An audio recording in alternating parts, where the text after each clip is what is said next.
ingatanku,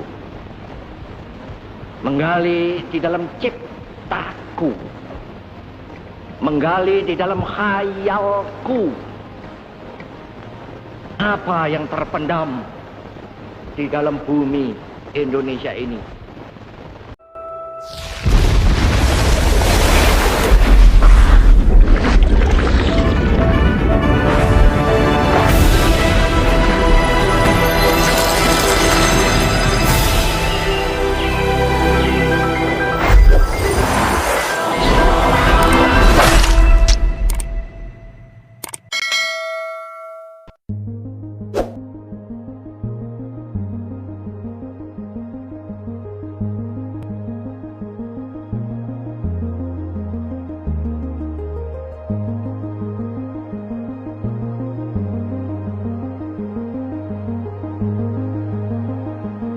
Nah, malam itu aku menggali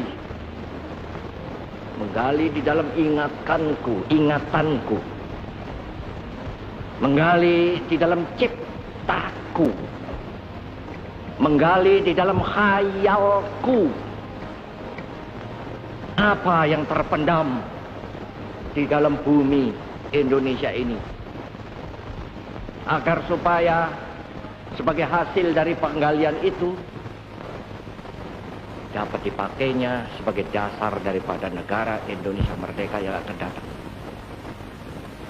Bahwa Pancasila yang saya gali dan saya persembahkan kepada rakyat Indonesia, bahwa Pancasila itu adalah benar-benar satu dasar yang dinamis, satu dasar yang benar-benar dapat menghimpun segenap tenaga rakyat Indonesia.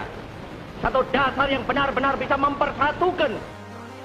1 Juni 1945, hari bersejarah lahirnya Pancasila yang hingga kini dipakai sebagai dasar negara Indonesia.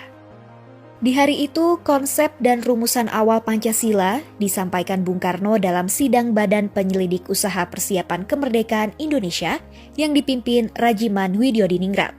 Bung Karno memaparkan Pancasila sebagai kelengkapan negara yang dibutuhkan Indonesia saat merdeka dalam periode sidang 29 Mei hingga 1 Juni 1945. Pancasila hadir sebagai hasil dari proses perenungan diri Bung Karno ketika diasingkan ke ND Flores, Nusa Tenggara Timur pada 14 Januari 1934 hingga 18 Oktober 1938.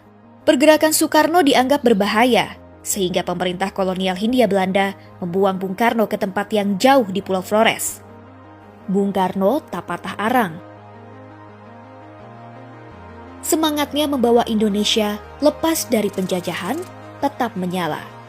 Di dalam kesunyian saat pengasingan, lahir gagasan besar, cikal bakal ideologi negara yang menjadi alat pemersatu bangsa. Salam Pancasila.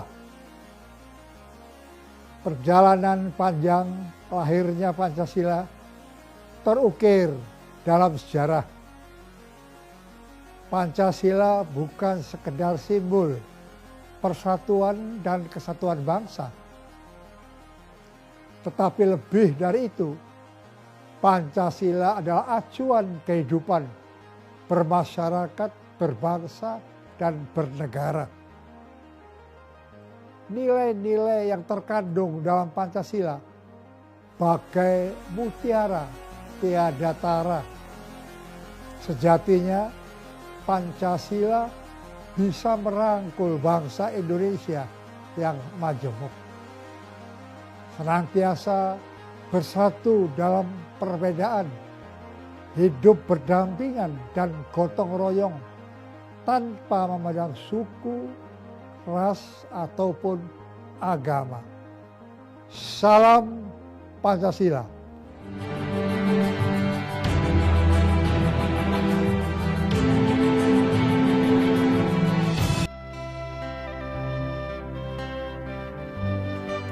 Kita beruntung mempunyai Indonesia. Indonesia yang berbineka tunggal ika. Indonesia yang beragam tapi bisa menjaga toleransi dan ketunggal ikaan. Indonesia yang bisa menjadi referensi bagi negara-negara yang lain. Dan semua itu terjadi karena kita mempunyai Pancasila. Pengakuan itu saya dengar langsung dari pimpinan-pimpinan negara-negara besar dunia. Ketika saya menceritakan Indonesia adalah negara muslim dengan penduduk muslim terbesar di dunia, dengan 17.000 pulau dan beragam etnis dan agama. Kebinekaan kita bukan jadi penghalang kita menjadi negara demokrasi dan sekaligus bisa membangun perdamaian dan toleransi karena kita memiliki Pancasila. Sebagai bangsa, kita harus bersyukur kita mempunyai Pancasila. Pancasila sebagai dasar negara. Pancasila sebagai falsafah hidup bangsa yang digali oleh Bapak Bangsa Bung Karno. Pancasila yang sejak kelahirannya tanggal 1 Juni 1945 mengalami perkembangan hingga menghasilkan Piagam Jakarta pada tanggal 22 Juni 1945 dan disepakati menjadi rumusan final pada tanggal 18 Agustus 1945. Pancasila sebagai dasar negara dan ideologi negara harus diketahui asal-usulnya oleh bangsa Indonesia dari generasi ke generasi. Pancasila harus diamalkan. Pancasila harus menjadi ideologi yang bekerja. Pancasila harus dijaga kelanggengannya.